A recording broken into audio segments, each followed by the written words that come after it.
Seorang wanita pergi ke pasar burung dan melihat seekor burung beo yang cantik. Dia melihat tulisan harga di kandang burung itu yang dijual sangat murah dengan harga 200.000. Dia bertanya, "Ini burung beo, kenapa harganya murah sekali?" Si penjual berkata, "Begini, burung ini dulunya pernah tinggal di rumah bordil, dan kadang-kadang dia berbicara hal-hal yang sangat vulgar, maka saya jual saja dengan harga murah." Wanita itu berpikir, dan akhirnya dia memutuskan untuk membeli burung itu. Dia membawa burung itu pulang dan digantung di teras depan rumahnya.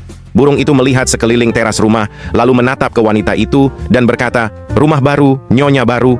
Wanita itu sedikit terkejut, tapi kemudian bisa maklum, lagi pula lucu.